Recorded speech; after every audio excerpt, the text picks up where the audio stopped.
sangat spesifik teman-teman. Misalkan terus ada lagi tuh kayak at the airport. Itu kan dia kayak sangat spesifik ya informasinya.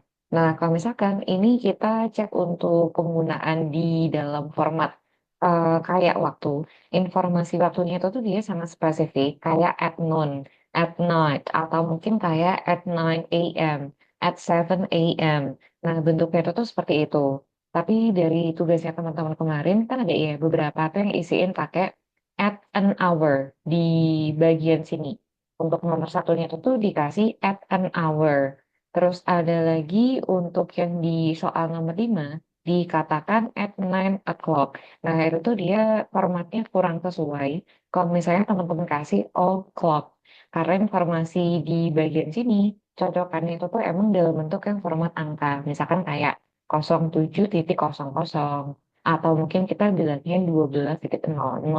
Nah, informasinya itu tuh ke arah itu. Tetapi kalau misalnya dari teman-teman kasih penjelasan, cuma dia itu tuh kurang masuk dari segi grammar gitu ya. Nah, otomatis kan dia juga nggak bisa nih kita gunakan sebagai jawaban utama di section kali ini. Jadi untuk yang pertama, kita mungkin bisa mulai sama pengembangan ide yang nantinya tuh berhubungan sama jenis informasi tertentu, termasuk untuk jam yang ada di keterangan kali ini, nomor satu sama untuk yang nomor 5. Terus ada lagi nih teman-teman. Untuk informasi section transport from wastewater, ini kan kita bakal kasih bentuk tambahan AM, PM, kalau misalkan ada, atau mungkin kita bisa hilangkan, karena informasi ini dikatakan N garis miring or a number. Sehingga kita punya tiga macam kemungkinan jawaban. Mungkin berupa angka aja, mungkin berupa kata-kata, tapi nggak boleh lebih dari dua kata, terus bisa juga itu tuh kombinasi angka sama kata-kata.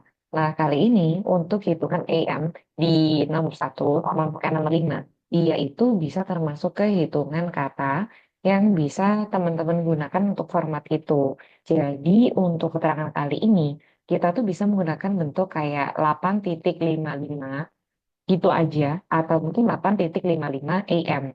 Nah, untuk format AM itu pun, dia tuh lebih sering ditemukan A kecil titik, M kecil titik, atau mungkin kita sekalian kasih AM besar tanpa titik, terus untuk yang A besar titik, M besar titik, ini pun bisa, tapi agak jarang. Karena kalau untuk bentuknya antemeridium, postmeridium ini kan kayak singkatan ya, yang lebih sering digunakan tuh A kecil titik, M kecil titik. Tetapi untuk beberapa device, biasanya kan kita juga ketemu kayak AM besar tanpa dikasih titik ya teman-teman. Nah itu tuh bisa dibenarkan. Ini untuk section yang nomor satu masalah format angka. Yang di bagian sini, ini tuh aku tertarik ngebahas bareng di nomor 38-nya. Kemarin dari instruction kan ada sedikit perubahan ya. Dikatakan, the people are not bla bla bla crocodiles.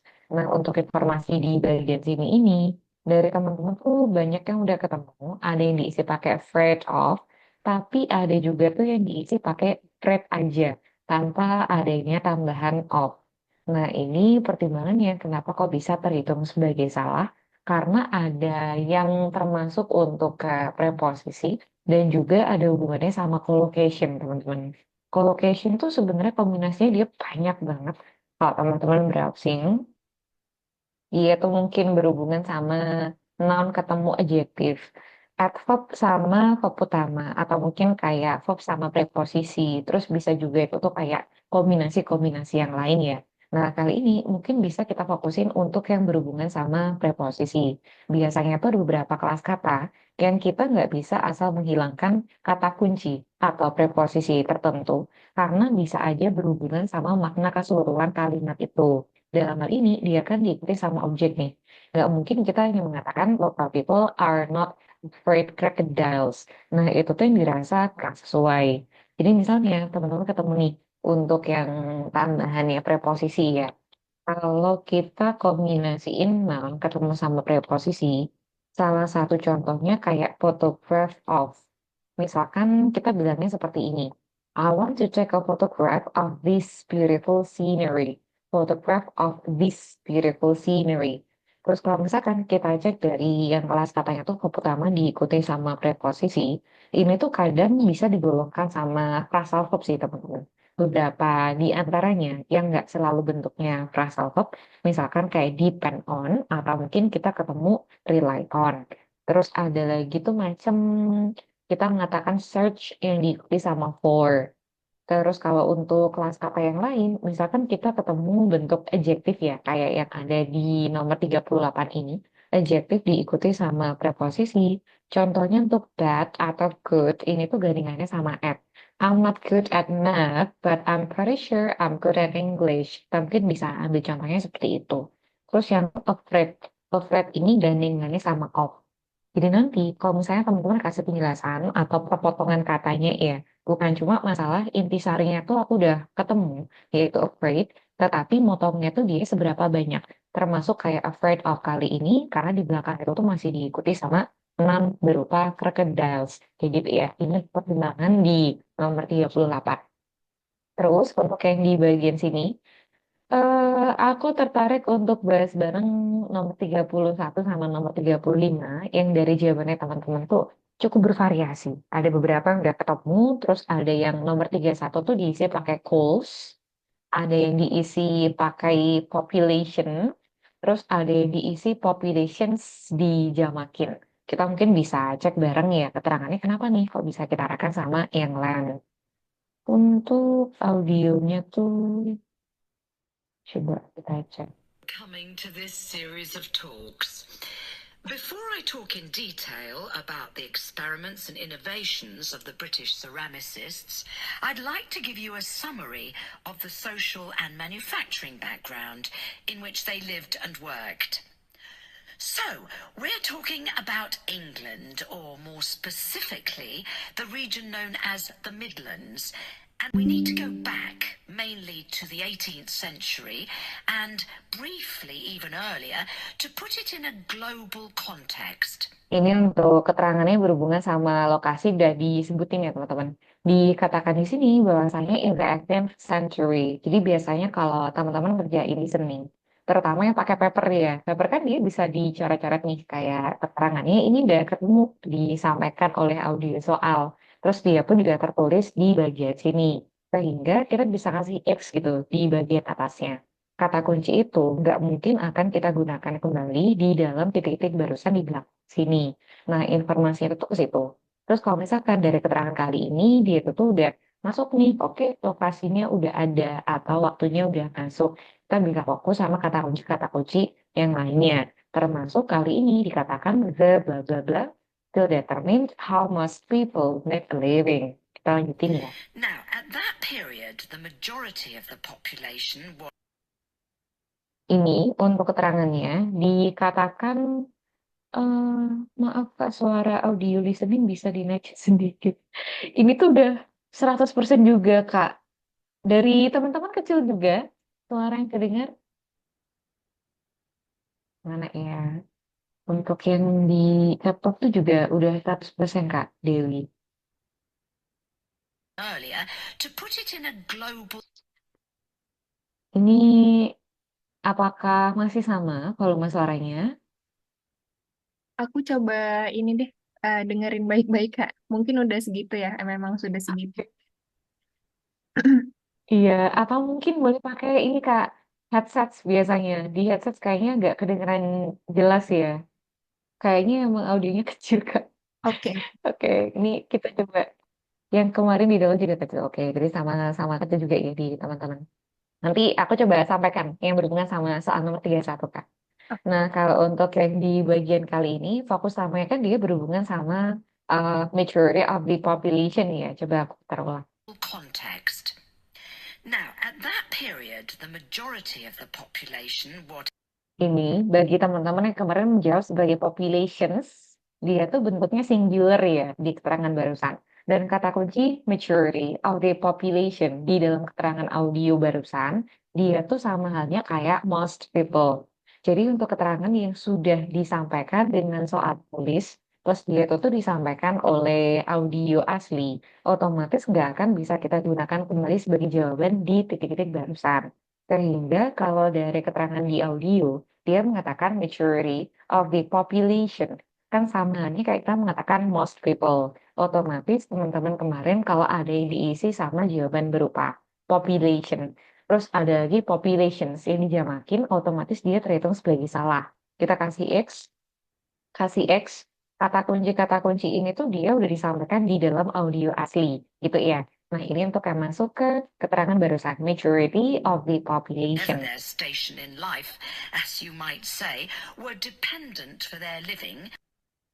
Dependent for their living, fokus utamanya kan untuk bergantung sama mata pencarian ini nih, satu ini nih. Sehingga dia nanti bisa untuk kita parafraskan ini, still determined sama made a living. Ngomongin masalah mata pencarian yang satu itu, ternyata mereka masih sangat bergantung. Sehingga ini nanti bisa termasuk keterangan yang ada di dalam audio soal kan ya. Nah, kita kasih X, nggak mungkin keterangan itu bakal kita gunakan di dalam titik-titik barusan. In one way or another, not on the geographical location of. Fokus utamanya not on the geographical location, bukan terletak sama lokasi geografisnya mereka. Nah, karena kata kuncinya itu tuh dia sama sekali nggak ada no atau not, otomatis section barusan tuh dia nggak usah kita terlalu pedulikan ya. Karena nggak ada keterangan geografi. Not itu pun juga sama sekali nggak ada di dalam soal tulis. Where they lived, but on the physical characteristics of the actual land they lived on. Ini untuk jawabannya teman-teman.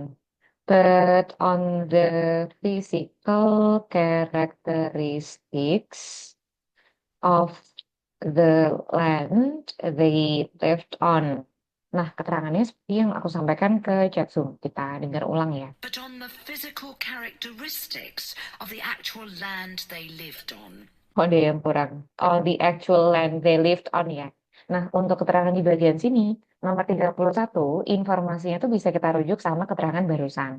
Kalau misal kita mau cek, ini kan kita bakal filter dari grammarnya dulu nih. Kebutuhannya itu tuh akan kita gunakan buat fungsi subjek utama. Nah, untuk fungsi subjek utama di bagian sini ini, kelas katanya kan kalau nggak 6, pasti berupa noun phrase ya. Tetapi karena kebutuhannya itu cuma satu kata aja, nggak mungkin pakai frase. Sehingga pilih satu kata aja yang berupa kelas kata 6 dan dia tuh bisa kita gunakan sebagai subjek utama kalimat ini. Di dalam yang aku ketikin ke chat Zoom, untuk yang kelas katanya 6 kita kan ketemu characteristics. Terus ada lagi tuh land, ada lagi tuh untuk they. Kita mungkin bisa analisis satu-satu ya. Untuk kata kunci they di bagian kali ini tuh dia jelas nggak masuk dalam pertimbangan teman-teman. Karena di dalam kata kunci they, dia tuh merepresentasi dari bentuk most people. Yang tadi kita bicarakan untuk paraphrasingnya majority of the population ya. Nah, fokusnya itu tuh untuk ke bagian tersebut. Dan nggak mungkin secara gramatikal tuh teman-teman kasih bentuknya berhubungan sama the they. Jadi dari sini informasinya jelas dia kurang masuk.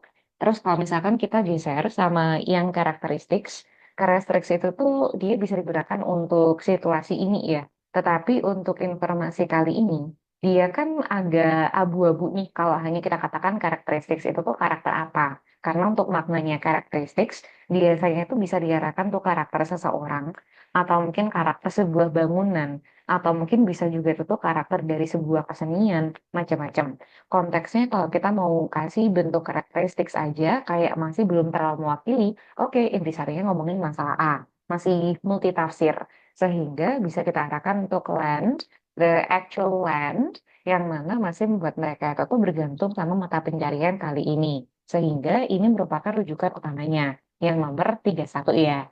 Terus untuk yang nomor 35 tuh dari soal yang berbunyi Potters worked in a few blah blah blah situated on the small hills of North Staffordshire. Di bagian sini dari jawabannya teman-teman ada yang diisi pakai clay, terus ada yang udah ketemu villages, ada yang diisi bentuknya jamak place, terus ada juga pakai village untuk yang bentuk singular. Jadi antara village, villages, clay atau clays ya variasi jawabannya. Nah, dari pertimbangannya nomor 35 barusan, ini tuh dia masuknya untuk perubahan kelas kata kayak urutannya dibolak-balik sih teman-teman. Terutama kalau kita lihat dari struktur kalimat berupa adjective clause. Jadi kalau di dalam audio, dia itu tuh katakan North Staffordshire Villages yang berada di small hills atau low hills gitu kalau nggak salah.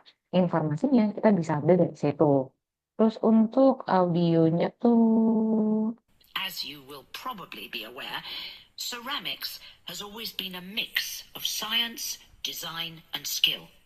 And a good potter is, in a sense, an experimental chemist, trying out new mixes and glazes and needing to be alert to the impact of changes of temperature on different types of clay. For 200 years, up to the time we are concerned with, potters had been making butter pots and pitchers and patterned plates, using the clay which was plentiful in the area where they lived, in a handful of North Staffordshire villages dotted along the low hills. Nah, ini untuk rujukannya ya. Untuk kata kunci Potter's Work bla bla bla itu tuh dia sebenarnya keterangannya banyak banget dan cukup detail ya. Kayak mereka tuh punya desain ini terus mereka dikatakan kayak saintis yang mana bla bla bla, ceramics begini-begini. Keterangannya tuh dia agak panjang. Terus untuk yang masuk sama informasi di bagian sini, dia kan butuhnya untuk tambahan laptop nih teman-teman. Potter's worked in a few bla bla bla yang berlokasi ada di bukit kecil dari North Staffordshire. Jadi untuk keterangan kali ini tuh kita akan fokus untuk adverb of location. Dan kalau kita fokusin sama clay, in a few clay, nah informasinya kan kurang pas ya, karena fokus nama itu tuh untuk adverb of location dan ditegesin juga sama bentuk adjective clause yang direduce dari ini. Yang berlokasi di bukit kecil yang ada di North Staffordshire. Sehingga kalau teman-teman cek informasi itu tuh dia dengan urutan yang sedikit beda ya dari dalam audio. Dikatakan North Staffordshire Villages, village aja jelas salah, yang ada di Low Hill. Ini aku putar ulang audionya. Area where they lived, in a handful of North Staffordshire villages dotted along the low hills. Ini untuk rujukannya. Jadi nanti ketika teman-teman cek informasinya tuh boleh kalau kita udah temukan di dalam soal tertulis kayak kasih X di bagian atasnya gitu, sehingga nanti bisa lebih gampang nih bagi kita untuk mengeliminasi opsi mana yang sekiranya itu tuh dia udah disediakan oleh tertulis dan nggak mungkin kita akan gunakan sebagai jawaban di dalam titik-titik. Oh, mungkin ini sih teman-teman kalau untuk tambahan buat hari ini. Sejauh ini gimana teman-teman? Apakah penjelasan bisa diterima atau barangkali ada yang pengen ditanyakan sama teman?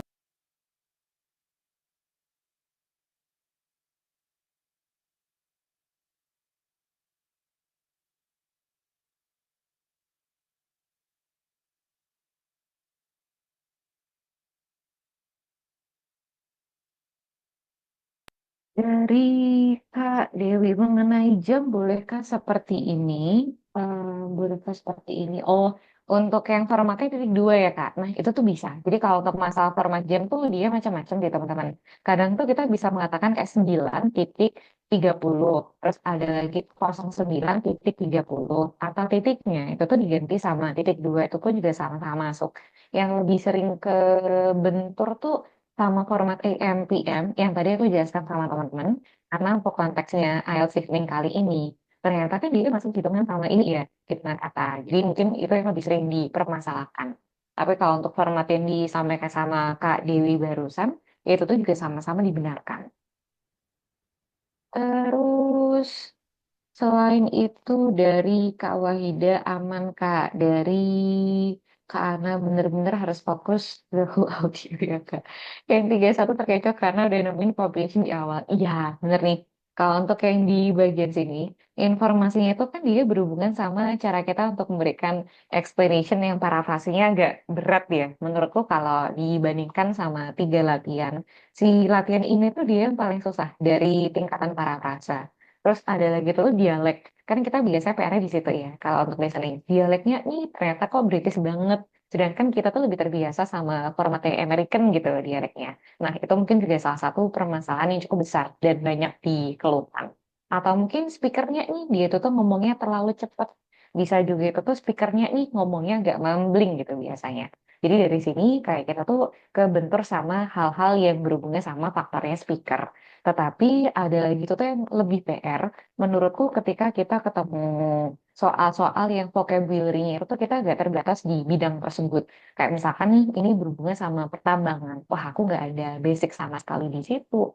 Aku juga nggak pernah pelajari hal-hal yang berbau pertambangan. Nah, ini otomatis kayak vocabulary yang kita temukan kan juga ada PR ya. Sehingga dari sini ini tuh yang bakal membuat penjelasan kita tuh agak sulit untuk pilih salah satu mana yang dirasa paling sesuai.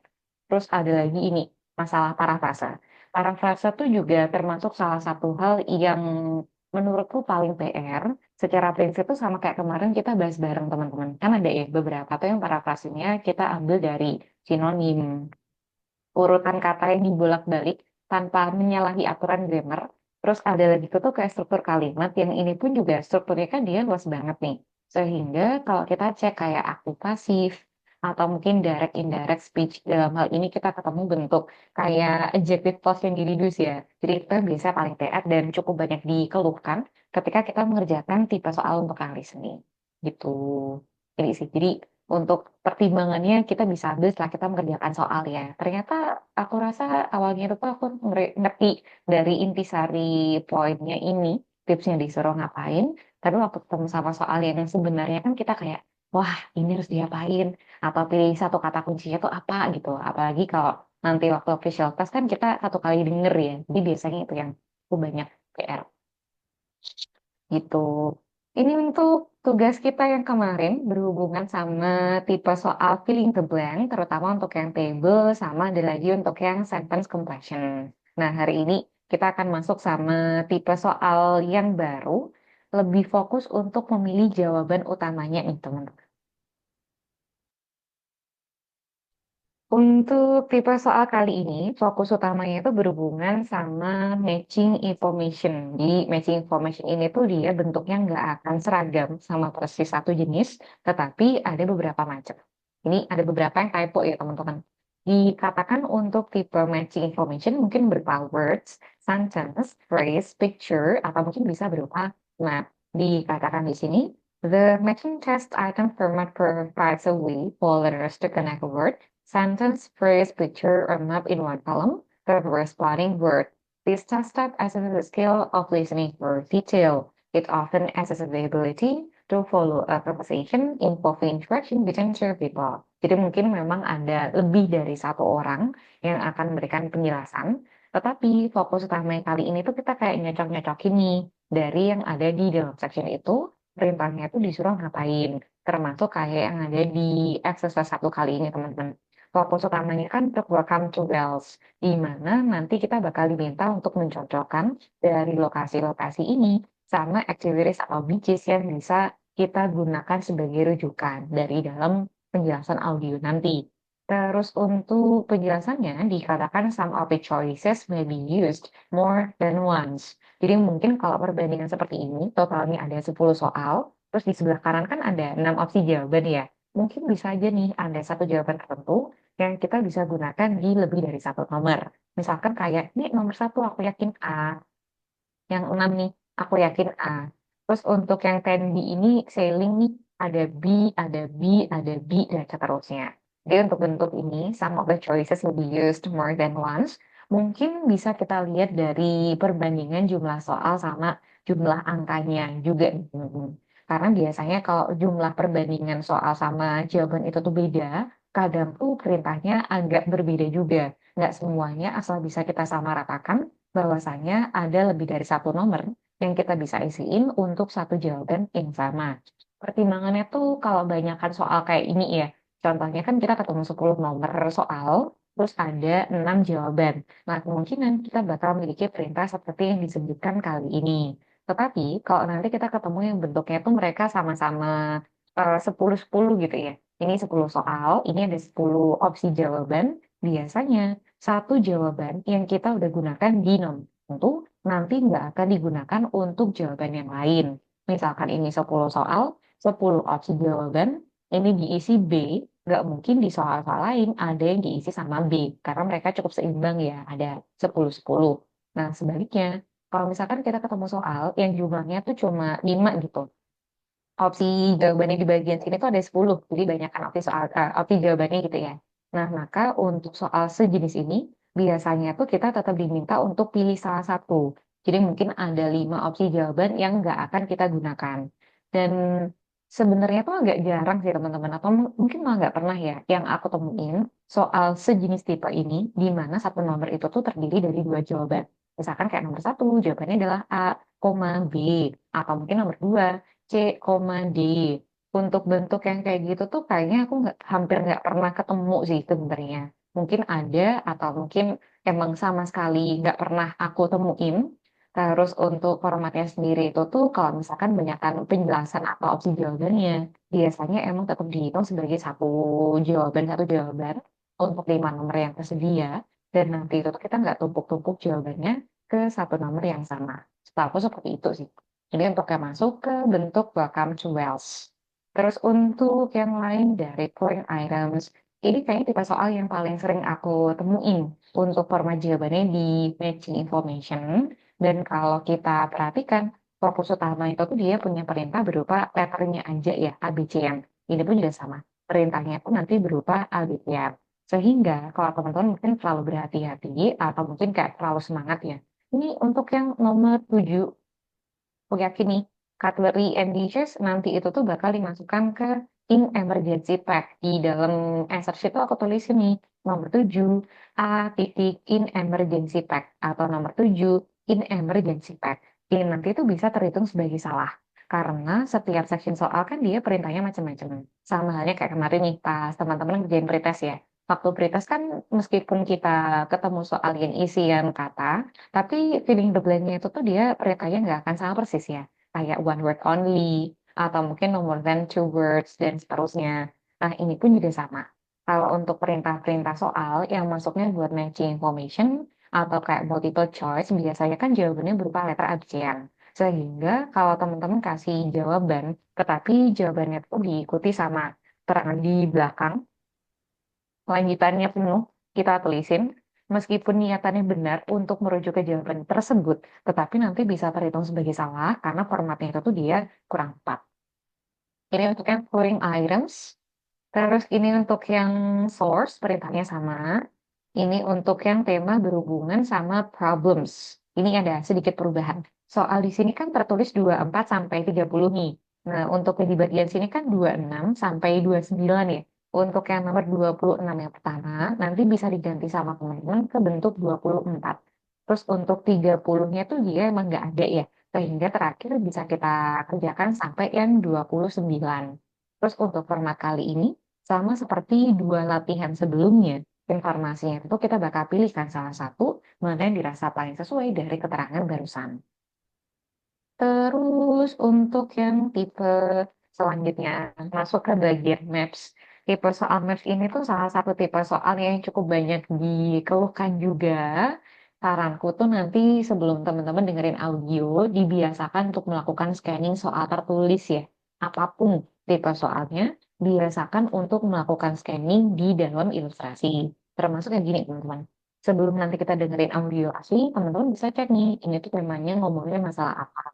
Karena biasanya tuh dia agak banyak, yang paling banyak aku temuin tuh mengenai tatanan kota. Jadi yang ada di dalam kota kayak gini, traffic changes. Terus ada lagi tuh kayak sebuah kota pinggir pantai. Ada lagi tuh taman bermain kayak playground gitu. Terus ada juga tuh kayak garden, ada juga yang ada air mancur, terus ada juga pusat informasi, taman, macam-macam banget. Jadi bentuknya itu tuh kan dia nggak akan mungkin hanya berupa satu tema aja ya. Cuma kalau untuk tema yang paling sering aku temukan biasanya tuh berhubungan sama tata kota, termasuk kayak ini. Dibandingkan tema-tema lainnya yang tadi sempat disinggung. Yang paling penting ketika teman-teman mengerjakan soal seperti ini, nanti fokus sama apa yang ada di dalam ilustrasi. Termasuk kayak jalan, ini tuh dia simple nih, membentang dari mana ke mana. Oke, sebelah kiri, dari atas ke bawah. Terus high straight dari tengah yang bagian kiri sini sampai kanan bagian sini.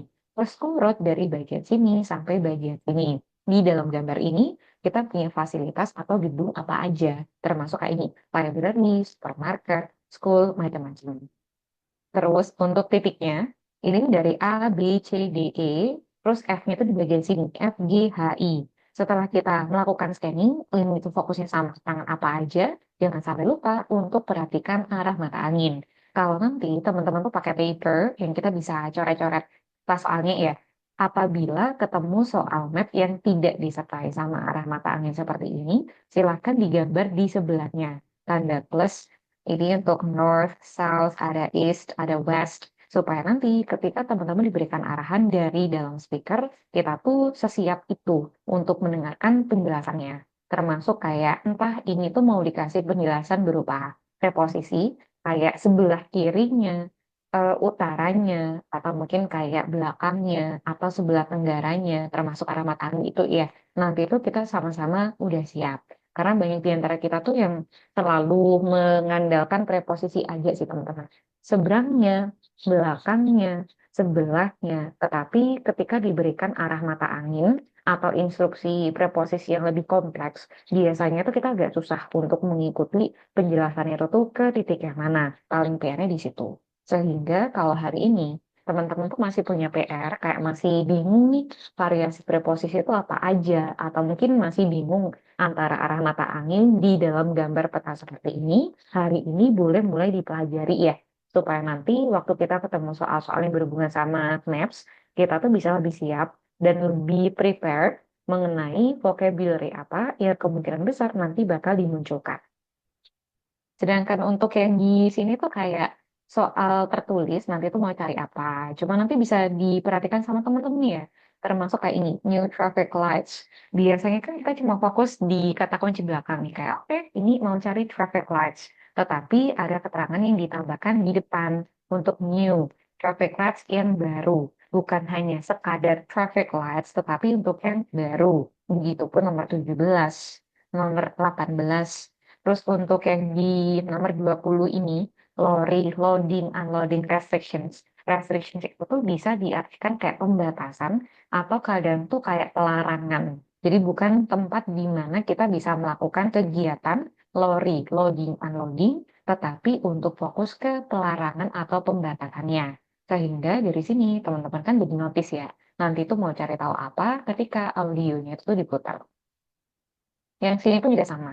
Untuk soal Net Kali Avenue, di bagian kali ini tuh teman-teman juga harus melakukan scan ini. Kayak lokasinya itu ini punya fasilitas atau gedung apa, nama jalannya gimana, ini arah mata anginnya kayak apa. Terus untuk poin-poin yang mau kita cari, gitu tuh mau cari fasilitas apa. Itu yang paling penting.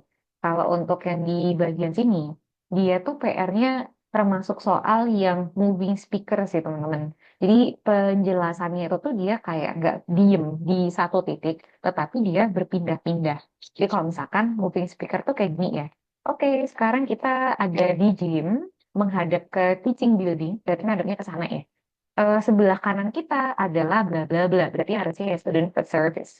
Terus oke, kita akan jalan-jalan hingga ke recreational facilities. Sekarang ini sebelah kanan kita adalah teaching building, berarti depannya adalah titik E ini gitu ya. Jadi biasanya kalau kita mendapatkan seorang speaker yang dia itu tuh bergerak sama penjelasannya itu oleh si pembicara itu, teman-teman nanti beneran harus double fokusnya ya.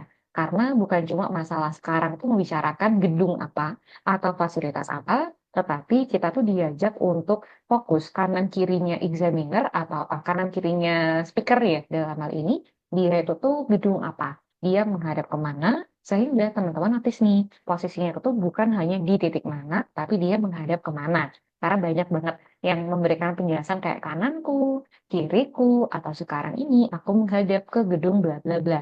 Kalau kita nggak notice, mereka ini tuh ngadepnya ke sisi yang mana, agak sulit bagi kita untuk memberikan penjelasan atau jawaban yang ada di dalam informasi audio. Biasanya itu yang paling PR kalau untuk kita soal moving speaker. Dari Kak Dewi, bayangin diajak jalan sama travel guide ya Kak. Iya bener. Jadi bayangan itu seperti itu. Kayak kita keliling gitu dari satu titik ke titik yang lain. Dan teman-teman pun juga harus notice nih, dia itu tuh ngadepnya kemana. Gitu. Ini untuk yang tipe maps. Terus ada lagi tuh untuk yang tipe matching pictures.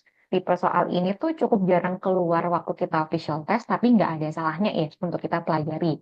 Intisari dari tipe matching pictures ini, kayak teman-teman tuh diminta untuk pilih salah satu dari ilustrasi mana yang dirasa paling sesuai dari penjelasan di dalam audio. Intisarinya itu tuh cuma pilih salah satu. Tapi yang paling PR ketika kita kasih jawaban itu tuh opsinya kayak sama-sama atau mirip-mirip semua nih teman-teman. Kayak di nomor satu ya, dikatakan which is the Evergreen Hotel.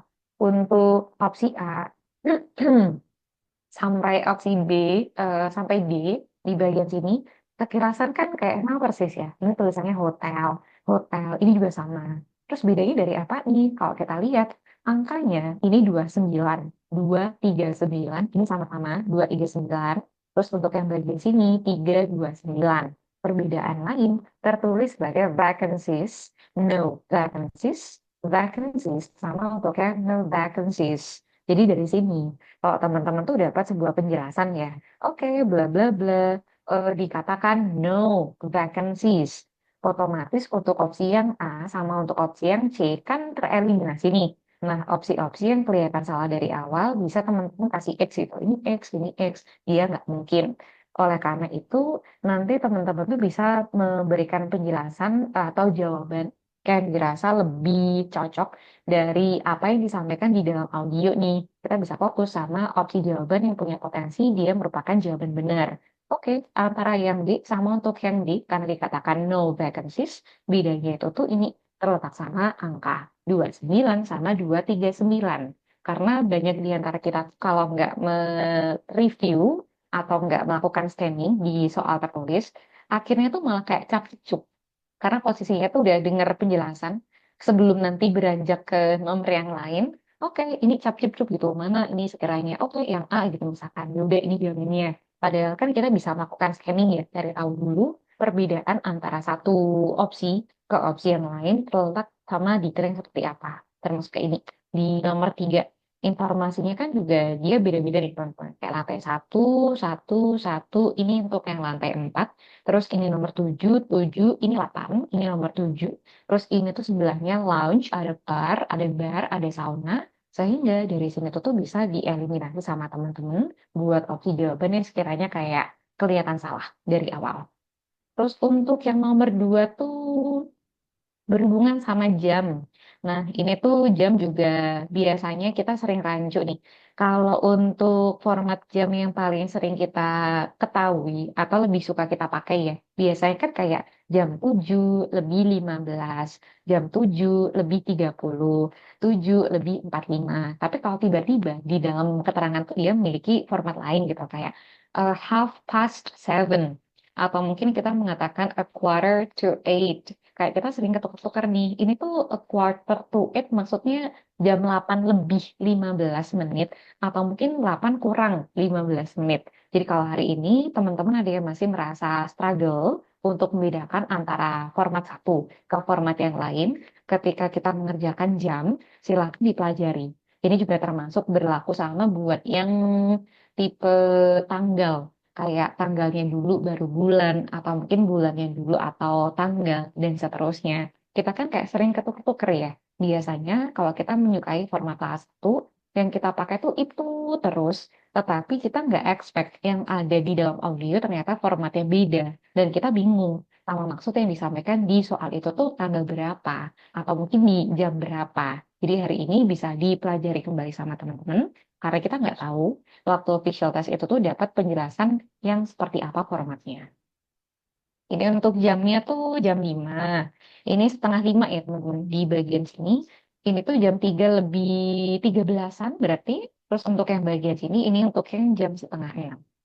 Dan untuk gambar-gambar lain ya kurang lebih sama. Nanti teman-teman bakal diminta untuk pilih salah satu dari ilustrasi. Kalau yang sini tuh ini lebih mirip sama konsep utamanya tadi atas ya. Dimana meskipun kalau kita lihat secara nama jalan atau mungkin kayak nama fasilitas, ini tuh sama semua nih teman-teman. Ada sini Consulate, Grey Hall, Victoria Street. Ini juga sama semuanya. Jalannya juga sama. Untuk fasilitasnya juga sama. Sehingga untuk tipe soal kayak gini, teman-teman nanti tuh bisa cek nih, nama jalannya membentang dari sisi mana ke sisi mana. Kalau untuk yang C sama D, dia kan dari utara ke selatan ya. Tetapi untuk yang A sama B, ternyata dari barat ke timur, kiri ke kanan. Kalau misalkan dari dalam penjelasan audio, dia mengatakan kayak, oke, ini tuh misalkan cocokan untuk yang membentang dari utara ke selatan. Ya otomatis kita akan eliminasi opsi A sama B. Kita lihat perbedaannya kayak apa. Begitupun sebaliknya. Kalau kita yakin nih, dia tuh nama jalannya membentang dari kiri ke kanan, kita bisa fokus untuk opsi A sama yang B, dan C, D ini bisa kita eliminasi karena kelihatan salah dari awal. Tuh. Ini sih tambahin buat teman-teman hari ini yang termasuk untuk ke tipe matching information. Sejauh ini gimana teman-teman? Apakah penjelasannya bisa diterima atau barangkali ada yang pengen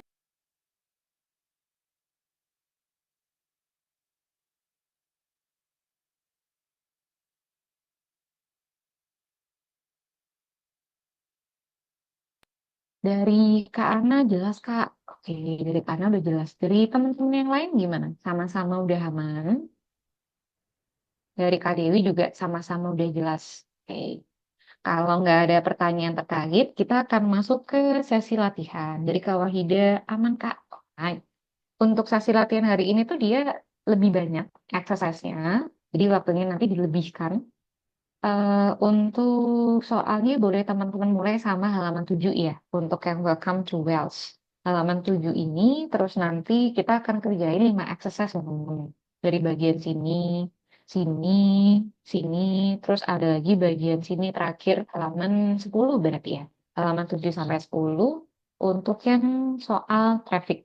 Untuk yang PR-nya teman-teman nanti tuh ini, Medcali Avenue, sama untuk yang tipe matching pictures. Kalau misalkan dari waktu yang diberikan, teman-teman nanti tuh udah selesai, nanti boleh nyicil untuk pengerjaan PR di rumah, yang audionya akan dibagikan di Google Classroom, sama kayak kemarin ya. Tetapi saranku, teman-teman bisa putar audionya beberapa kali ya, soalnya ada beberapa soal yang emang agak PR, sehingga kalau kita putar sekali tuh barangkali pengen cek kembali apakah benar pilihan jawaban kita atau mungkin ada yang kurang tepat. Nanti bisa diputar at least 2 kali.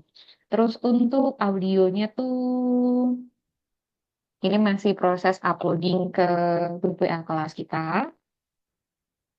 Teman-teman bisa cek dan download dari situ. Terus kalau untuk waktu pengerjaannya ini nggak lama teman-teman karena totalnya kan dia ada 5 exercise ya, lebih panjang daripada kemarin. Untuk sekarang kan jam 9 lebih 46. Nanti kita akan bahas bareng jam 10 lebih 25. Untuk sekarang boleh dikerjain sama teman-teman ya.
Ini kita akan mulai pembahasannya teman-teman. Boleh persiapkan jawaban masing-masing. Kita akan mulai untuk bahas dari Welcome to Wales. Untuk soal yang nomor satu, kita akan mulai sama Kak Ikhwan. Nomor dua Kak Wahida, nomor tiganya Kak Ana, empatnya Kak Enji, lima Kak Dewi, enam kembali ke Kak Ikhwan, tujuh Kak Wahida, delapannya Kak Ana, sembilannya oleh Kak Enji.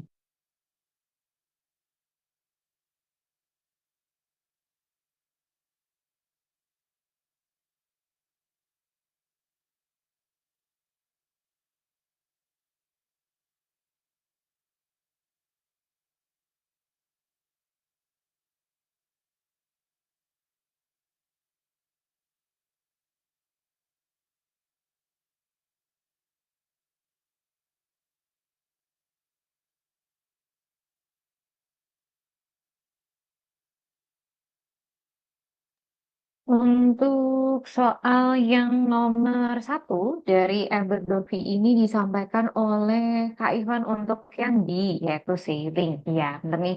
Ini pengen aku ingetin sama teman-teman lagi ya. Pokoknya kalau kita ketemu soal yang perintahnya tuh fokus sama tipe pakai letter seperti ini. Kayak kita menemukan di matching information, terus ada juga itu tuh untuk kayak masuk ke bentuk seperti multiple choice. Nanti nggak perlu pakai kata kunci di belakangnya, karena biasanya tuh waktu pretest atau post-test, mungkin ada beberapa yang cukup berhati-hati, sehingga malah ditulisnya sekalian sama keterangan di belakang, dan justru malah terhitung sebagai salah. Terus untuk nomor dua, kita lanjutin. Dari Ebersol ini oleh Kak Wahida disampaikan sebagai B, yaitu sailing. Ya, udah benar. Untuk nomor tiga, per Vandal Bay, oleh Kak Ana disampaikan sebagai F, yaitu Golden Sandy Beach. Iya, udah benar. Nomor empatnya, per Mouth ini oleh Kak Angie disampaikan sebagai D, yaitu fishing. Iya, udah benar. Nomor limanya, Landwind Bay ini oleh Kak Dewi disampaikan sebagai yang A, Beaches for the Spectacular View, benar. Nomor enamnya, Land Product ini oleh Kak Iwan disampaikan sebagai D, yaitu fishing, benar. Nomor tujuhnya, Merle Sands oleh Kak Wahida disampaikan sebagai A, surfing, benar. Nomor 8-nya, Pendant Sands ini oleh Kak Ana. Untuk yang C, yaitu Racing Events. Benar juga. Sama untuk yang nomor 9, Pursuit Beach ini oleh KNG. Buat yang A, yaitu Surfing. Iya, udah sesuai. Nah, ini kan semuanya teman-teman udah bener nih. Tapi nanti kalau misalnya kita mau mengerjakan soal yang modelnya seperti ini ya, menurutku untuk mencari banyak sekali putar audio, nanti itu teman-teman bisa melihat pola soal cukup nyaman kalau kita mulai lihatnya tuh dari bagian activities atau BJS-nya gitu. Nomor 8 B atau dan C. Nomor 8 tuh cuma C, Kak. Racing Events. Jawabannya Kak Ana yang C itu tuh udah benar. Jadi nggak ada yang di sailing. Untuk keterangan di bagian sini, apabila teman-teman merasa kok agak susah ya ketika kita mulai review tapi dari perspektif soalnya. Kan kita sering banget nih dapat soal-soal terutama di listening ya. Oke, soalnya seperti ini, penjelasannya seperti bla bla bla, sehingga jawabannya adalah A. Terus lanjutin.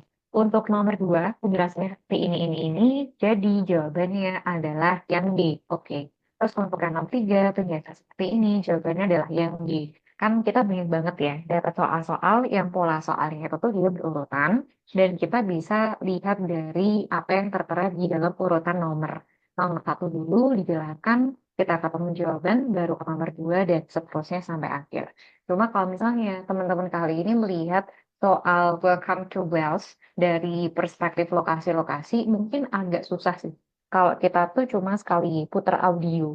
Tetapi kalau teman-teman cek dari activity sama beaches di sebelah kanan sini, informasinya tuh dia kayak lebih mudah untuk kita petakan. Termasuk kayak ini ya, surfing, dia tuh bisa dilakukan di lokasi ini, sama ini. Oke, berarti ini A, ini A. Terus untuk sailing, sailing itu tuh dia ke lokasi ini, sama ini. Oke, ini B, ini B, ini B, dan seterusnya. Jadi kalau misalkan nanti ada yang belum ketemu pola soalnya ini tuh penjelasannya kayak apa, nanti setelah kelas boleh diputar kembali sama teman-teman. fokusnya tuh untuk perspektif activity sama beaches. Kata kunci ini dia tuh bisa dilakukan di lokasi apa-apa-apa. Saya ingatku ya, kalau nggak salah urutannya itu tuh dia fishing di bagian terakhir.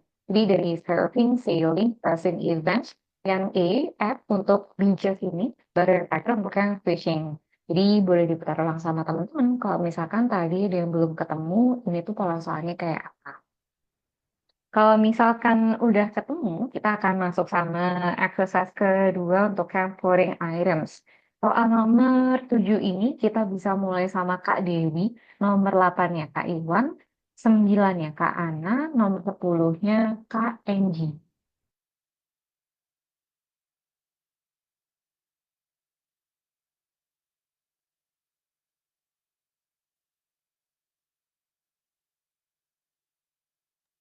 Oke, dari soal yang nomor 7, dari cutlery and dishes oleh Kak Dewi disampaikan sebagai A, yaitu in emergency tag. Iya, udah sesuai. Terus untuk yang nomor 8 dari Kettle. Kettle ini Kak Iwan sampaikan yang C, yaitu in storage with furniture. Iya, udah bener. Nomor 9-nya alarm clock ini oleh Kak Ana, yaitu B, in personal package. Iya, udah sesuai. Untuk nomor 10, CD player-nya ini KNG sampaikan yang C, yaitu in storage with the furniture. Iya, udah aman. Terus kita geser untuk yang source. Dari soal yang nomor 27 ini kita mulai sama Kak Dewi. Nomor 28-nya oleh Kak Iwan. 29 Kak Wahida. Terus nomor 30-nya oleh Kak Ana.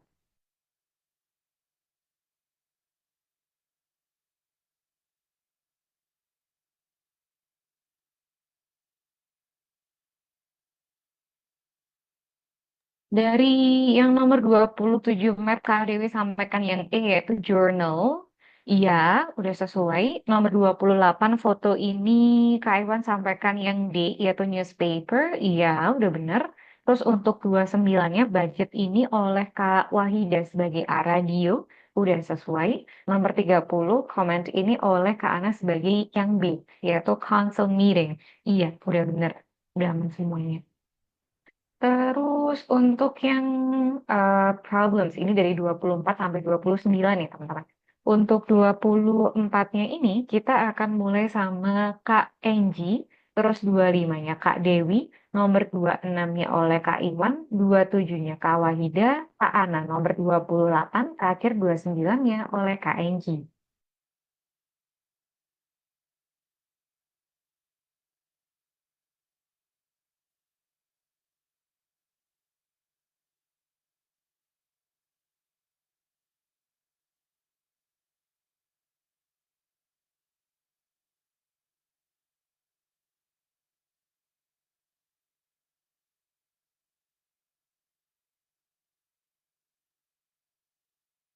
Oke, untuk yang nomor 24 ini disampaikan ke Angie sebagai D buat jawaban soal different sounds, yaitu too noisy. Iya, udah bener. Nomor 25-nya answers of questions, 25 oleh Kak Dewi sebagai E, yaitu too long. Untuk yang di nomor 25 tuh pakai yang too short, Kak. Jadi ya, 25-nya teman-teman bisa isi untuk yang F, yaitu too short. Terus untuk nomor 26, one of the questions 26 ini Kak Iwan sampaikan yang E, yaitu untuk yang too long. Di bagian sini 26-nya boleh diisi G sama teman-teman. Ini yang too complicated. Nanti kita akan putar audionya ya. Untuk 26 diisinya tuh pakai G. Terus untuk yang nomor 27, time of answering ini Kak Wahida sampaikan yang G. Oh, ini untuk yang too long. Di nomor 27. 27-nya kita bisa isiin yang E. Terus untuk 28 dari recording equipment ini, Kak Ana sampaikan yang A. Nomor 28 itu vape. Oke, 28-nya ini bisa disampaikan C sama teman-teman, yaitu tuh unreliable. Sama terakhir nomor 29, topic of project ini, KNG sampaikan yang A, yaitu too vague ya. Dan nih, kita mungkin bisa bahas masalah definisinya dulu ya, terutama untuk yang berhubungan sama vague, dan juga untuk yang unreliable. Pertama-tama, keterangan yang masuknya untuk vague di nomor 29 ini. Vague itu kan bisa diartikan kayak 29 aku A dan B, Kak. Untuk soal ini tuh bukan dipilih dua-duanya, Kak. Harus pilih salah satu. Kalau misalkan dua-duanya nanti bisa terhitung sebagai salah. Kalau untuk yang berhubungan sama vague, kata kunci vague itu tuh bisa diartikan kayak samar-samar atau mungkin tidak jelas gitu ya.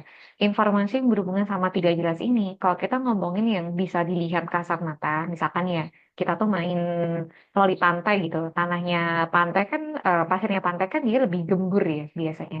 Nah, untuk yang di bagian sini, ini adalah batasannya. Informasi di bagian sini tuh kayak garis luarnya, terus yang bagian sini ke sini adalah netnya gitu ya. Nah, waktu kita tuh main voli pantai ini, ternyata ada yang lari kanan kiri sampai kakinya para pemain itu tuh dia mengenai batasan garis besar. Sehingga ada beberapa garis yang kelihatan vague atau samar-samar. Itu tuh juga masuk sama konteks yang barusan. Nah, kalau misalkan dibawa sama teman-teman untuk konteks yang berhubungan sama percakapan, misalkan gini ya, Eee, program pemerintah yang kemarin gimana? Kamu suka nggak? Kamu kan kasih respon gitu. Oke, kemarin tuh aku gini gini gini, merasa bahwasanya begini begini, program ini tuh sebenarnya kan bla bla bla. Tapi kayak obrolannya tuh mungkin belum bisa ditarik kesimpulan, apakah si orang ini dia tuh suka atau enggak sama program pemerintah barusan. Kayak ngobrolnya itu tuh ya berisi respon, cuma respon itu tuh kayak masih belum bisa ditarik kesimpulan suka atau enggak. Nah, itu pun juga bisa diarahkan untuk kata kunci vague, masih agak abu-abu, ini tuh dia konsepnya kayak gimana nih, suka atau nggak suka, intinya seperti itu. Terus kalau untuk yang tuh unreliable, buat yang di bagian sini, informasinya tuh kita bisa arahkan buat yang di bagian recording equipment ya. Kenapa nih kok kata kunci recording equipment itu tuh dia bisa dikatakan tuh unreliable. Kata kunci ini kan bisa diartikan nggak bisa diandalkan ya. Untuk konteksnya manusia, nggak bisa diandalkan itu tuh bisa aja karena kapabilitas yang dia punya. Misalkan kita punya satu tim, terdiri dari beberapa orang. Terus kita bagi-bagi job desk gitu, terus ada yang bilang nih, ini si A jangan dikasih job desk ini dulu, soalnya masih belum siap. Soalnya dia tuh masih baru belajar ini. Misalkan ya, kita punya konteks seperti itu, nah bisa dikatakan si A dalam hal ini tuh dia unreliable untuk mengerjakan tugas barusan. Terus ada lagi tuh kayak seseorang yang suka bercanda atau mungkin suka bohong gitu. Sehingga kita waktu mendengarkan dia ngomong sesuatu kayak, "Ini bisa dipercaya nggak sih? Omongannya itu tuh bener nggak ya?" Nah, itu tuh bisa dikatakan unreliable. Ini untuk konteks manusia ya. Terus untuk konteksnya sumber informasi, misalkan gini, katakanlah aku lagi skripsian gitu. Lagi skripsian, harus sama dosen itu tuh diarahkan, "Nanti kamu jangan nilai dari Wikipedia ya, soalnya dia agak unreliable kalau memang dipakai buat skripsian. Nanti cari dari buku-buku begini-begini, jurnal yang bla bla bla." Nah, dalam konteks kali ini, Wikipedia itu tuh kurang bisa digunakan sebagai sumber yang bisa kita andalkan sebagai rujukan utama, terutama untuk konteks yang seserius kita bikin skripsi, kayak gitu. Terus ada lagi tuh kalau konteksnya buat alat nih teman-teman. Kata kunci unreliable termasuk sama konteksnya ini ya, recording equipment ini, dia tuh biasanya kayak dipakai tuh masih bisa, cuma kayak kualitas yang dihasilkan mungkin nggak sebegitu bagus. Kalau merekam suara, suaranya itu tuh kayak kresek gitu loh, jadi kayak kurang jernih gitu biasanya. Nah, konteks itu pun juga bisa masuk. Sehingga buat konteks penjelasan dari recording equipment ini, karena sebenarnya masih bisa digunakan, cuma kualitasnya nggak sebegitu bagus gitu ya, nggak sebegitu jernih suaranya, sehingga bisa kita arahkan sama keterangan yang ini tuh unreliable. Ini sedikit pertimbangan karena satu kata kunci itu biasanya untuk konteks yang beda maknanya kan nggak akan sama persis ya. Terus untuk di soal kali ini untuk yang problems. Oh, iya.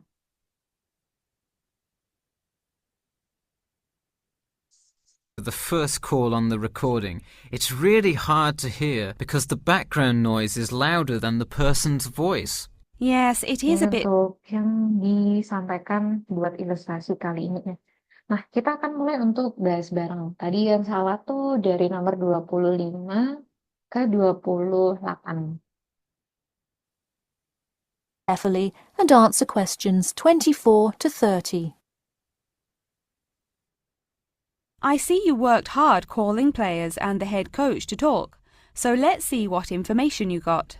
Well, you have to listen carefully to the first call on the recording. It's really hard to hear because the background noise is louder than the person's voice. Background noise-nya itu tuh lebih kenceng dibandingkan the person voice-nya. Jadi dikatakan too noisy. Untuk yang ini tadi udah sesuai ya. Untuk too noisy di nomor 24, background sounds. Yes, it is a bit tough to discern. I'm afraid the player's answer is too short as well. The answer is too short as well. Jadi untuk keterangan di bagian sini, answers of questions, dia itu kan mengarah sama terlalu pendek-pendek ya. Jadi answers-nya itu tuh jawabannya dari merespon ini tadi teman-teman ternyata dia cukup pendek. Sehingga boleh kita arahkan sama yang too short. Ini aku ulangi kembali ya. Voice. Yes, it is a bit tough to discern. I'm afraid the player's answer is too short as well. Ini too short as well. You will have to interview him again and try to get him to give a better answer. Okay, I thought that might happen. I will call him again tomorrow. Moving on, let's look back at this question. You asked, tell me about a time when you learned a major life lesson through playing football and explain how that has shaped the person and player you have become now and how you hope to pass on that lesson.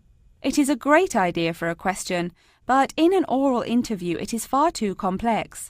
Ini untuk keterangannya. Tadi kan dia menyampaikan pertanyaannya yang cukup panjang ya. Sebenarnya itu tuh pertanyaan bagus. Cuma kalau misalkan kita mau interview secara spoken, secara oral, dia bilangnya, ini tuh dirasa cukup kompleks. Nah, untuk keterangan cukup kompleks ini, jatuhnya tuh keterangannya di sini. Untuk yang paling dekat sama maknanya kompleks, kita bisa arahkan sama too complicated ya. Sehingga itu bisa diarahkan untuk keterangan yang ada di one of the questions buat yang nomor 26 ini.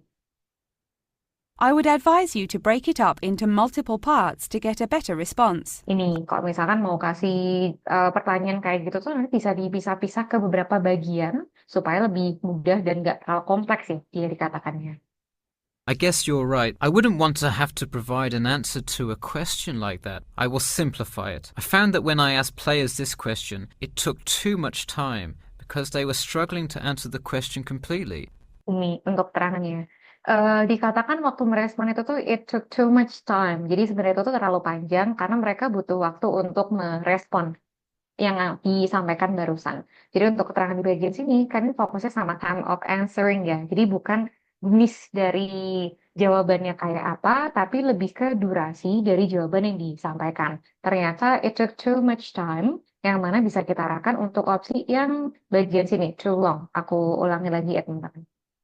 I will simplify it. I found that when I asked players this question, it took too much time because they were struggling to answer the question completely. In fact, this is the question Joe Billings was answering when the tape ran out. He did tend to ramble on all the questions, didn't he? He sure did. I would recommend that when you go back and interview players again, that you use a more sophisticated recording device. Ini untuk yang disampaikan soal recording. Kalau misalkan nanti mau interview lagi tuh mendingan nanti pakai alat perekam yang lebih sophisticated, kayak yang paling bagus gitu ya jatuhnya tuh. This recording is spotty, which This recording is spotty. Kata kuncinya tuh untuk kata kunci spotty barusan teman-teman.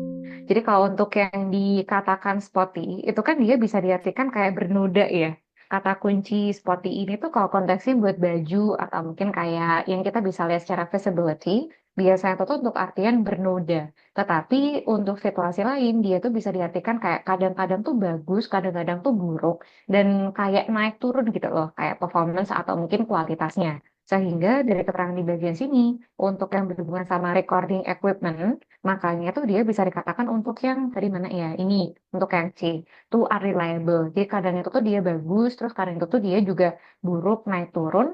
Makanya untuk yang nomor 28, kita bisa arahkan sama keterangan yang ini, tuh unreliable. Aku ulangin lagi ya. again, that you use a more sophisticated recording device. This recording is spotty, which indicates that the equipment wasn't working consistently. Ini wasn't work consistently, yang mana mengindikasikan kalau equipment ini, yaitu alat perekam ini, dia itu tuh nggak bisa bekerja secara konsisten. Okay, I guess it probably wasn't the best idea to use the sound recorder on my phone. Hey, could you give me some feedback on the content of the report itself? Sure, let's start by focusing on your topic. While I like that you chose to cover football, it seems inexplicit. The keys for success of a player and team is quite an interesting topic, but what is your thesis? That is to say, what conclusions can you draw from your research? Ini untuk yang di garis bawah ya, ngomongin masalah thesis sama ada gitu tuh conclusion. Nanti di belakang, waktu teman-teman kerjain writing task 2, itu kan juga ada beberapa pembagian kayak introduction, ada parafrase soal, thesis statement, di akhir itu tuh kita punya conclusion, intisari antara thesis statement sama conclusion. Biasanya itu tuh mereka kayak selaras. Maksudnya tuh kita mau ngomongin apa dalam essay ini atau dalam konteksnya barusan itu tuh kayak seharusnya itu tuh mereka selaras apa yang disampaikan di awal sama di akhir dan harus jelas untuk kita biar lebih gampang menarik kesimpulannya. Itu yang paling sering ditemukan. Would suggest coming up with a strong thesis statement and then shaping your report based on that. Is it really too vague? Ini untuk terangannya ya. Is it really too vague? Jadi sempat disampaikan fokusnya itu tuh untuk ke arah sini nih, nanti baru dikembangkan seperti ini. Baru dia mengatakan kayak, is it too vague? Apakah penjelasan itu tuh kayak agak susah buat di draw conclusion atau agak samar-samar, belum terlalu jelas gitu intisarinya. Puts a whole lot of facts into it. I put the whole facts into it. Maksudnya untuk di bagian sini bukan dikatakan itu factual ya teman-teman. Kata kunci atau kata dasar yang sama bukan berarti dia merupakan jawaban utama yang ada di nomor barusan. Yang disampaikan oleh yang laki-laki barusan kan dia bilangnya gini ya. Dari penjelasan barusan tuh apakah terlalu samar-samar ya? Perasaan tuh aku udah kasih fakta-fakta yang banyak banget loh. Apakah too vague? Yang belakangnya itu tuh I put so much atau many facts into it sehingga ini tuh bukan berarti jawaban utamanya, tetapi kayak penjelasan yang dikatakan kekeh, ini padahal aku udah kasih fakta-fakta loh, tapi kalau dikatakan kayak gitu apa masih samar-samar ya yang disampaikan, yang dikatakan belum terlalu bisa untuk kita draw conclusion. The top 10 goal scorers in football history and later on provide statistics for a few of the most famous coaches and their records as coaches. I think that's great that you included these facts, but Ini untuk terangannya. Jadi kalau untuk di nomor kali ini, poin utamanya itu bukan cuma masalah, oke, nomor ini dia jawabannya apa. Tapi menurutku lebih tricky ya dibandingkan dua latihan di atasnya. Terus kalau teman-teman cek tuh dia bukan merupakan semua yang 100% kita ambil dari percakapan, terus dia bener kata kuncinya itu tuh apa, tetapi ada beberapa tuh yang dicari sinonimnya. Gitu. Ini untuk yang latihan keempat ya. Kita lanjutin sama latihan yang terakhir untuk di bagian peta yang traffic changes. Terakhir kali tuh 29 aku panggil Kak Enji, berarti untuk nomor 14 kita akan mulai sama Kak Dewi, nomor 15-nya Kak Ivan, 16-nya Kak Wahida, 17-nya Kak Ana, 18 Kak Enji, 9-nya Kak Dewi, 20-nya oleh Kak Ivan.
Dari Kak Wahida masih belum dapat jawaban untuk map ini. Oke, dari Kak Wahida belum ketemu. Yang belum disampaikan punya siapa ya? Dari Kak Ana, Kak Enci, Kak Iwan. Dari Kak Dewi, jawabannya bisa disampaikan ya Kak?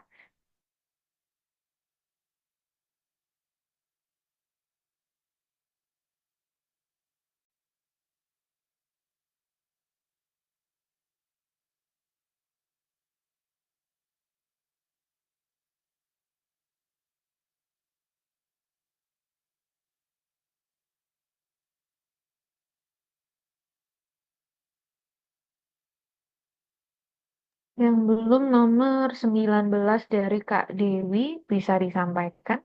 Sambil aku mulai untuk bahas bareng dari yang nomor 14 ya. Untuk yang soal nomor 14 dari New Traffic Lights disampaikan sebagai A.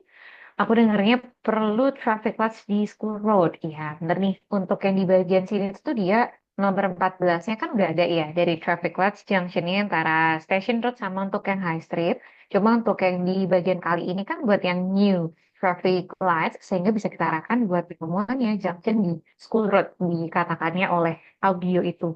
Terus untuk 15-nya dari Parisian Crossing ini, Kak Iwan sampaikan buat yang D untuk di bagian sini. Iya, udah sesuai. Nomor 16-nya parking allowed ini. Untuk nomor 16, teman-teman bisa sampaikan buat yang B, dia itu tuh dikatakan depannya perpustakaan. Terus untuk 17 new no parking sign, oleh karena disampaikan sebagai G, yaitu depannya sekolahan. Iya, dia tuh saya ingatku mengatakan by the school entrance atau by the entrance of the school, pokoknya tuh di deket pintu masuknya sekolahan. Nah, kalau kita perhatikan, ini kan satu-satunya akses keluar masuk cuma di bagian sini ya. Sehingga kalau dikatakan itu deket pintu masuk tersebut, kita bisa arahkan sama yang G. Terus untuk masalah parkir-parkir ini tuh dia agak riuh sih teman-teman. Kalau kita perhatikan kan sebelumnya nih diperbolehkan di bagian sini. Tapi habis ini nggak diperbolehkan. Atau sebelum itu tuh nggak bisa nih bagian sini, tapi diperbolehkan. Terus ada lagi parkirnya tuh ideal untuk di bagian sini. Jadi mungkin ada beberapa yang emang agak riwah untuk masalah parkir, sehingga teman-teman bisa cek apakah ini tuh untuk yang sekarang atau yang dulu, atau mungkin ini perubahannya seperti apa.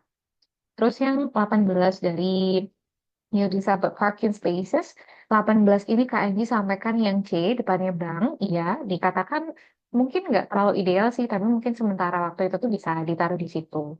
Terus untuk nomor 19 dari Warren Pavement, nomor 19, teman-teman bisa cek untuk yang bagian H. Dia itu tuh mengatakannya sebelum sekolahan. Belokan sebelum sekolahan gitu, atau tikungan nih jatuhnya tuh. Kan kita baru cerita untuk penjelasan di section bagian sini ya. Terakhir kali kan baru bicarakan untuk yang bagian C, yang depannya bank. Sehingga kalau arah kedatangan kita dari sini-sini ini, kita tuh mau ngomongin sebelum sekolahan, menuju sekolah ini kan otomatis melewati untuk yang H. Jadi dia kasih penjelasan untuk yang Warren Pavement itu dilebarin semeter apa ya, atau dilebarin setengah meter gitu. Terus dia memberikan penjelasan, nanti itu tuh ada bench before the school. Jadi di tikungan sebelum adanya sampainya sekolahan. Sedangkan untuk yang 20 dikatakan lorry loading unloading restrictions oleh Kak Ivan sebagai I, yaitu depannya supermarket. Bener, ini tuh dia agak PR kalau teman-teman nggak terlalu memperhatikan masalah jalannya ya. Kan dari sini tuh ada dua supermarket nih. Satunya untuk high street, satunya lagi tuh untuk yang di school road. Kalau kita mau bedain, ini agak susah ya, karena supermarketnya tuh ini supermarket apa namanya kok nggak dikasih tahu. Atau mungkin kayak ciri-ciri deh warnanya tuh dominan sama tema apa. Kan ini lebih gampang ya buat kita cek ini perbedaannya. Cuma kalau dari sini, dari supermarket yang kiri dan juga supermarket yang kanan, perubahan atau perbedaannya kan kayak sama sekali nggak ada ya. Sehingga satu-satunya cara dengan kita tuh fokus nih, informasinya itu tuh memang terletak di jalan yang mana. Sehingga dari sini bisa lebih gampang untuk teman-teman telaah informasinya itu tuh kayak apa. Gitu. Ini sih kalau untuk latihan hari ini dari total 5 exercise. Sejauh ini apakah mungkin dari teman-teman punya kendala terkait mengenai sesi latihannya? Dari Kak Dewi, Kak cuma tanya high street itu huruf apa ya? High street itu huruf apa? Maksudnya gimana Kak? High street itu huruf apa? Jadi setiap nama, tadinya aku pikir setiap jalan itu akan ada namanya Kak. Misalnya School Road itu kan E, terus Station Road itu A. Nah, sebagai pendengar, aku sempat bingung kayak High Street itu hurufnya apa ya? Apakah B atau C gitu? Karena tadinya aku pikir C sih, cuman dia di sudut sana kan gitu. Jadi apakah kalau di sini kan aku sebagai pendengar mikirnya, oh berarti High Street ini harusnya punya huruf dong gitu. Jadi untuk mempermudah pemahaman pendengar gitu sih Kak. Bentar Kak. ini kan high street tuh berarti kan membentang dari sisi kiri ini sampai sisi sini kan ya, Kak? Heeh, Station Road kan dari sisi sini ke sini. betul. School Road-nya kan sini sampai ke sini. Nah, maksudnya high street ini titik apa tuh? Jadi Maksudnya aku gimana ya, Kak? pikir jalannya itu ada namanya Kak. Misalnya Station Road Iya, itu kan benar. dikasih nama A. Oh, A ini adalah Station Road. Kemudian Bukan, school. bukan, Kak. Jadi titik ini tuh bukan nama jalannya, Kak. Titik ini tuh kayak titiknya barusan, fasilitas apa, tapi sini ke sini tuh kayak nama jalan gitu loh. Kan kalau nama jalan tuh misalkan dari perempatan satu ke perempatan satunya gitu. Atau misalkan ada pertigaan satu sampai ke pertigaan satunya gitu. Nah, untuk yang high street ini tuh bukan kayak titik B ini high street, titik B ini bukan high street tuh enggak. Ya dari sini sampai ke bagian sini, ini tuh dia high street. Yang titik A ini adalah junction. Junction tuh macam titik temu atau kayak apa ya jatuhnya tuh. Bisa aja pertigaan atau perempatan atau jalan yang bercabang. Pokoknya titik temu Kak, antara satu jalan ke jalan yang lain. Nah, untuk yang A, junctionnya antara Station Road sama High Street. Jadi ini tuh kayak titik temu. Terus untuk yang E, tadi itu soal nomor berapa yang E itu? Nomor 14 ini ya. Nah, keterangannya tuh saya ingat tak, ketika dia tuh kasih penjelasan kayak junctionnya di school road. Nah, satu-satunya school road yang punya junction, ini kan school road membentang dari sini hingga ke sini ya, sampai ke bawah sini. Sepenuhnya tuh dia school road. Tapi untuk yang satu-satunya junction atau titik temu sama jalan yang lain, satu-satunya kan di bagian sini. Jadi junctionnya school road ini yang nanti bisa meregulasi flow traffic yang ada di high street. Oke, oke. Aku cuma apa? Aku pikir akan ada hurufnya gitu sih. Tapi I get it. I get it. Oke. Nah, tuh, aku agak bingung waktu Kak Dewi tanya, maksudnya hashtag itu huruf apa gimana maksudnya? Jadi misalnya kalau Oke. di Jakarta itu kan misalnya Jalan Margonda, oh dikasih nama. Aku sebagai pendengar dan pembaca berharap ada namanya gitu Kak. Jadi Jalan Margonda misalnya A, terus Jalan Mangga B, Jalan Nangka C. Oh enggak, Ini aku harapannya pas speakernya ngomong itu si High Street ini hurufnya apa ya? Belongs to siapa gitu. Eh, bukan, bukan kasih keterangan itu, kayak sepanjang jalan jatuhnya Kak. Jadi kayak nama jalan pada umumnya, misalkan kita punya jalan Ahmad Yani, atau mungkin kayak jalan apa gitu, jalan Mawar, atau jalan apa. Nah itu kan dia membentang dari awal sini sampai belakang ya. Nah itu namanya jalan yang sama. Tapi titik ini tuh kayak macam fasilitas, atau titik spot tertentu kayak parking lot, atau mungkin bareng pavement spotnya Kak, jatuhnya itu tuh. Kayak sepanjang jalan ini nih ternyata aku tuh ini nih mau main ke sebuah playground misalkan nih ada di titiknya ini sebelum sekolahan gitu ya. Nah otomatis kan berlokasi di school road. Sekolah ini pun juga di school road. Di supermarket ini pun juga sama-sama di school road. Sepanjang jalan itu masih sama, tapi titik ini dia tuh kayak spot atau mungkin fasilitas apa yang sedang kita bahas. Termasuk kayak di soal lain, misalkan kita ngomongin taman, atau mungkin kita ngomongin playground atau di dalam kampus itu tuh ini punya peta seperti apa. Jadi nama jalan itu tuh bentang dari mana ke mana, bukan hanya untuk mewakili salah satu titik tertentu. oke, got it. Tuh, ini yang disampaikan sama Kak Dewi barusan ya.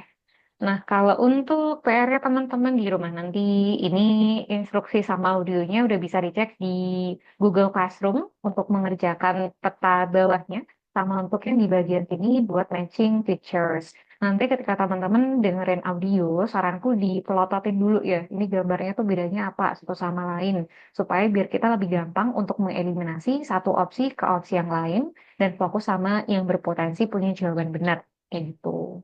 Ini sih tambahannya buat teman-teman. Cuma kalau sejauh ini semuanya udah cukup aman, kita bisa akhiri kelasnya sampai sini dulu. Wassalamualaikum warahmatullahi wabarakatuh. Good morning. Thank you, Kak. Ya, sama-sama Makasih. Kak. Sama-sama teman-teman.